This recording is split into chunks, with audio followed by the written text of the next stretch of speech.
Hi, my name's Dee and welcome to Sunchild Tarot. Now these are your readings for the full moon for August the 3rd. So that's the full moon in Aquarius at 11 degrees Aquarius, 11 degrees 45 minutes. Now it's a bulk introduction as ever. There will be a timestamp down below so that once you've watched my waffle the once, you don't have to watch it all over again. Just click on the timestamp in the description. Now also in the description there is a link to my Facebook page for this channel, which is relevant for this video, but that's also where you can contact me for a personal reading if you want. Now these are general readings. I call them Gods at Play readings because the full moon is about opposition, sun, opposition, moon. It's about the push and pull of the forces. Now, I use God cards like Gods of Titans, Mythic Oracle, Dark Goddess Oracle cards, to look at the forces that are working to suppress you and the forces that are looking to uplift you. The forces that are suppressing you, I'm taking a Gnostic view of the ancient gods, that they are masks being worn by the archons who want to feed off of our pain and misery and fear and general non-connectedness to the divine. The bottom row is the true gods from the pagan point of view, the gods that are there to help lift us up to our higher selves, to connection with the divine, or that are simply there to ensure the functional running of the universe, one or the other. You know, there's certain gods within the pagan religions, they don't care whether you're there or not. Other gods do care. So we can see the interplay between all of those. So this is there's not a past and a present, so there's not really an element of take what resonates either. It's like an energetic forecast, and it'll either be useful for you or it won't. I would imagine if your birth chart is affected by this full moon, or at the moment by Uranus in Taurus, then these readings will probably be more relevant for you. You can ask a question beforehand, like I tend to say in all my normal videos. I make no promises as to whether the answer to your question will even be touched upon, because it's not really that sort of spread, but hey, give it a go. Give me some feedback if you ask a question and you get an answer, because that'll be interesting to know. Now, as I said, I'm not going to spend a lot of time, says me, discussing about the full moon or the astrology of the full moon per se, because there's plenty of astrologers on YouTube who are doing it better than me. I would particularly recommend, as ever, Anastasia Cosmic Astrologer. I recommend Rick Levine, the Astrology Hub, Rick, R-I-K, Leo King. You know, Namaste Today. I've not watched it yet today. It's Sunday and it's out. And as I'm actually discussing this, I have done 7 of the readings so far. I've got as far as Libra. The rest I'm going to actually have to do tomorrow on the day of the full moon. So if you're Scorpio onwards in the zodiac, sorry, you'll have to wait till tomorrow. But one thing that did get my attention about this full moon is that it is square Uranus in Taurus, and a square creates a difficulty that can be overcome through creativity, through the application of creative energies, whatever that means. And I think that has shown in the 7 readings that I've done so far, as this time they seem quite personal. I mean, maybe you could take it on a societal level, but this time they seem very, very personal situations. Something that they all feel a lot closer to home rather than any commentary on what local governments might be doing or local police forces. You know, as my full moons a couple of months ago, was it even last month? It must be a couple of months ago now, seemed to pick up on a lot of the protests that had not yet started when I did the readings. But don't worry, you are still rebelling. You are still resisting, but you seem to be rebelling and resisting things that are a lot closer to home. But that rebelling and resisting does seem to be a theme with the readings this month. And also, no, it's gone out of my head what I was about to say. So where were we? Rebelling and resisting. That square to Uranus, there's repeated themes that are coming up for everybody. There's the Archons pretending to be Poseidon or Uranus have come again and again and again. And opening doorways to transformation of your own life, transformation of where you believe that you're heading. That's coming out as well. Now, if I haven't said it already, you want to watch your sun and your moon, obviously, and your rising sign, because in ancient astrology, the rising sign is the most important, hence the timestamp.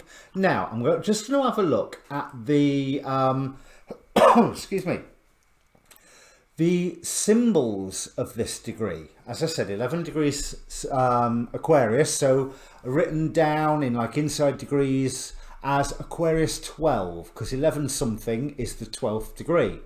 And the Chandra symbol is, or inside degree symbol, is a heated argument turns into laughter. Now what it talks about is tension and release, contraction and expansion, the breath of the mind resolving its dualities. Now Rick Levine on I think it was on Astrology Hub was saying that the whole job description of Uranus is to instantly resolve irreconcilable opposites, and try saying that after a couple of whiskey. So this really sits with the theme. Now it says, in order to make it possible for radical truths and significant realizations to come through, you must first karmically dramatize, inside the ego mind and outside as well, the unbearable tension between opposing points of view. You enter upon disputes, advocate positions, set up heroes and villains. And then when your whole inner and outer world is packed with dilemmas, problems, arguments and battles, you become ready to seek out synthesis, to enter upon a cycle of restoring wholeness. During your experimental years, spice means everything. But during your maturity, there is no further mileage to be had in turning anything against anything else. Getting it that you made it all up in the first place, and that the rational mind delights in controversy but has its limits. When resolution comes, everything looks different. All of life turns around, and most particularly your relation to yourself changes from the critic into the friend and respectful ally of your own inward intentions. Yes, I didn't read this before I did those first 7 readings, but that makes a lot of sense with what I've seen all the way up to Libra. And now I love the Omega symbol is a man struck by lightning is miraculously unharmed. And it's showing that lightning effect of Uranus to bring in change. One thing that Rick Levine said again is that Uranus in Taurus does not like change. So Uranus this time will bring bigger changes less often, because it's like that change energy builds up, like as he said, within a capacitor, and then all of a sudden pop, and it's used. Now, as they say here, it's a wonderful thing to be serious and passionate about life, but not good when, through our attachment, we turn what is important to us into a burden. Now, this degree is about knowing and focusing on what is important to us, that came out in the readings as well, while learning to carry it lightly. When we attune to the greater spiritual reality from which our consciousness has arisen, we inevitably come to know the joy of pure being. Now, there is symbols of hope here. I mean, all this is fantastic, but it sounds like a lot of work as well, doesn't it? Now, the Pleiadian symbol, which I'm not entirely sure where that's from, because I've not been able to source the origin of these Pleiadian symbols. I mean, other than the Pleiades, obviously. An escalator carrying people far into the sky, which is just a beautiful image. So whatever the full moon brings to you, I want you to consider that whatever it is a step up. Simple as that. Even if it really doesn't look like a step up, that's the way you have to look at it. For your own sanity, that's the way you have to look at it. But whatever it is, it's a step up. Now, interestingly here, from the information that I got, there's each degree has a seed degree and a fulfillment degree. And if somebody could guide me in the comments as to what that actually means, I'd be very grateful. But the seed degree, this really grabbed me, is Leo 23, so obviously 22 degrees Leo. So the sun right now is, well, right now as in the time of the full moon, will be at 11 degrees Leo. So a simple another 11, so you know, numerology 11, big important number, to this seed degree, Leo 23. And it says, a secret race of beings carrying on a hidden existence among humans. That's the Omega symbol for that degree. Now, for the more tinfoil hat wearing of us, that obviously will make you think, oh my God, it's the astral reptilians and the they live scenario. But there's also looked at it in a young adult fiction way. You know, like the X-Men or the Eternals soon to be released, or you know, elves walking among us, all that sort of thing. But what I'd like to give you the image of is that we are that secret race of beings walking around, carrying on a hidden existence among humans. I mean, obviously, we are humans. We are all humans. We are all humans. And we are all aliens if you take reincarnation into account. So there's this 1 degree of the full moon straight after the 3 eclipses and everything else that's been going on this year. 2020, I mean, for God's sake, October's full moon is on Halloween. I mean, if it was going to happen any year, of course it will be this year. But there is a wonderful sense of activation, both in the degree symbols, even that seed degree of 11 degrees Aquarius being Leo 22 degrees Leo, there's that wonderful sense of activation, especially if you think about that escalator thing as well. And there is, in the readings, a wonderful sense of not just activating it as an idea, but actually doing. Right. And there's me saying I wouldn't waffle about the astrology, but I don't think I have. I've stuck to the symbols. So, timestamp down below for the next one that you watch. Remember, sun, moon and rising. Birth chart link down below as well. If you don't know what your moon and rising are, they're always a good idea to have a look at. Comment.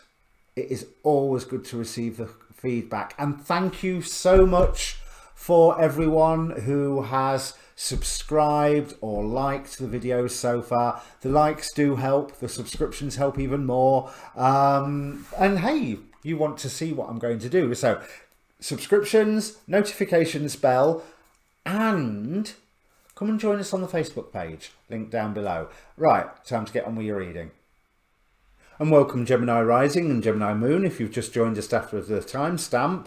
Right then, Gemini, so the gods that are, well, the archons pretending to be gods, or the archontic masks that the archons are wearing, that are arraigned against you are, we have Thor with action, Helios with illumination, Deity with revenge, Rhiannon with self-trust, and Persephone with transformation.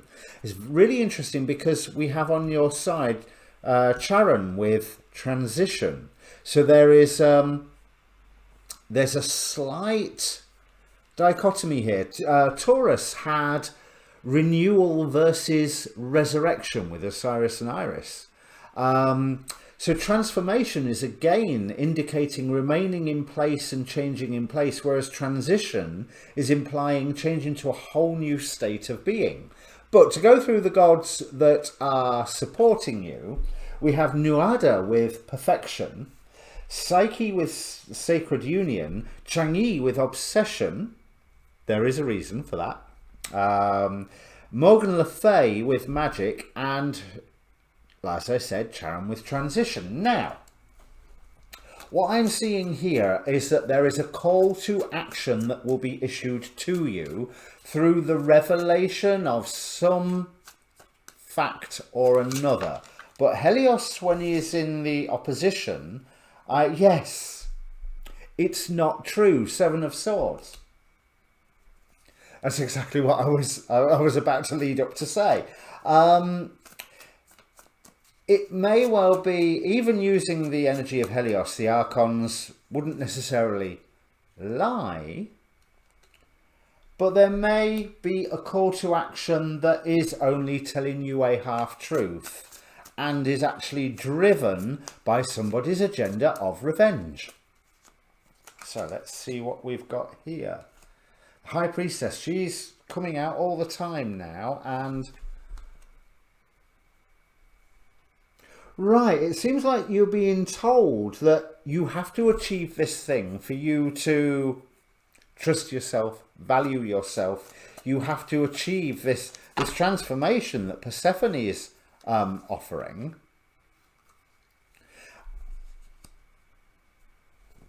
But I worry about what this transformation is as opposed to transition. It's transformation that you are changing something old. Transition implies that you are going to something new. And what Nuada is telling me here is that things are, well, I want to say things are perfect as they are, which nobody is going to agree with, because we struggle to see the perfection in the life that is around us. But this call to action is something that will bring you into conflict, and or it may be something that's trying to bring you out of conflict, because the conflict in and of itself is perfect, but what you need to be fighting against is the lies and being pushed into a specific action that is not in your interest. It is working on somebody else's agenda, working on somebody else's drive for revenge. Now, what Chang'e says is partly, don't make money your sole objective. She has learnt what it was to be thoroughly, thoroughly obsessed with something, and what a mistake that can be. And I feel like there may be some goal that you had been focusing on that is going to reveal itself as, well, not worth the paper it's written on, or there's going to be some element within it that makes you go, hang on a minute, was I trying to create revenge here? Was I trying to lash out against something? And you don't want to be reactive, you want to be active. Now, if you let go of whatever this goal is, even if there is a fight about that, it seems to be allowing you to come into harmony with a sense of trust, a sense of forgiveness as well. Because with Psyche, with Sacred Union, Psyche can mean two things. She appeared in the last reading here as doubtfulness. Psyche was the one who Eros would not let her see his face, and she fell totally in love with him for him, not because he was the god of love and was beautiful. But here we're at the point of the story where Eros forgives her for her transgression, where the fact is that he loved her dearly anyway. That is why he came to her in the first place.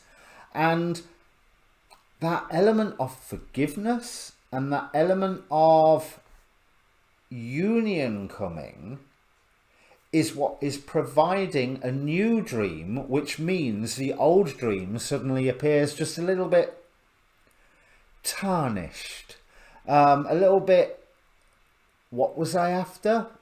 Why did I want that?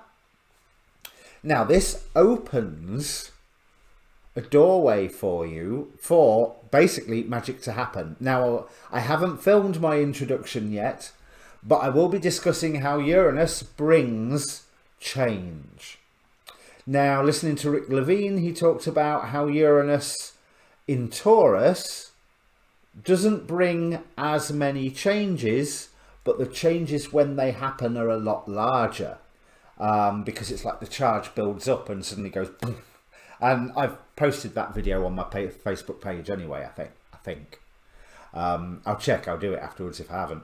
And what Morgane here with magic, with the Six of Swords, allow the magic to happen. You have to recognize the perfection in the situation that you're in, potentially recognize the perfection in a conflict that you are in, but do not be guided by any form or sense of revenge, especially when the facts that are coming to you are not entirely true, or certainly the actions that are suggested to you are not going to achieve what you are hoping they would achieve. And there is no need to transform something when you can transition to a whole new... Now, this is interesting. I didn't see this. So we have Persephone with transformation being clarified by the Judgment card, resurrection transformation again. But Charon, the transition here, is being clarified by the World card. Somewhere along the line, Gemini, if you allow this magic to happen, oh, that's what I call the reading, allow the magic to happen. But if you allow this magic to happen, you are ending up in a far better place with the world on your side. Now, from the Oracle of Heaven and Hell, this makes sense.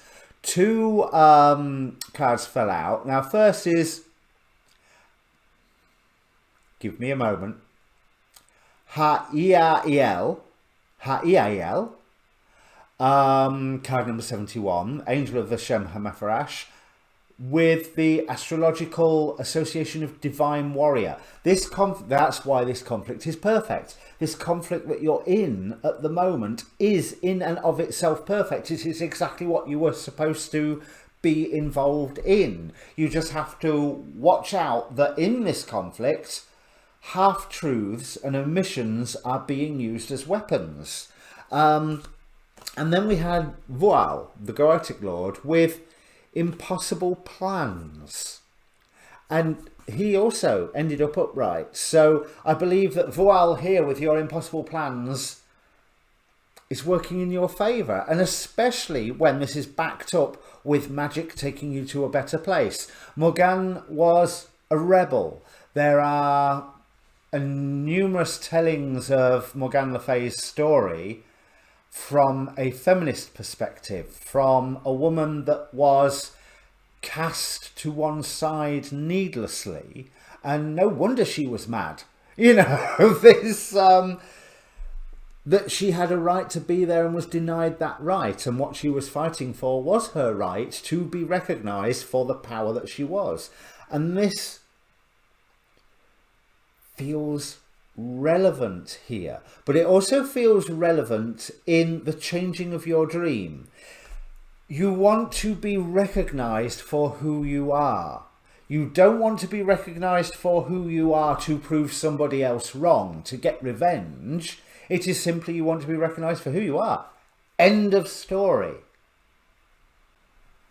That's another thing I could call the reading, be recognized for who you are.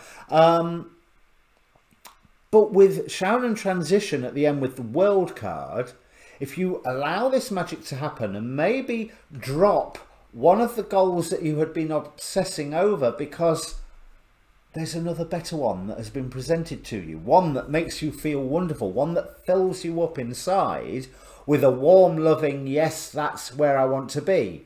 And if you find yourself encountering that sort of idea, and then your next feeling is, oh, but I was going to do this.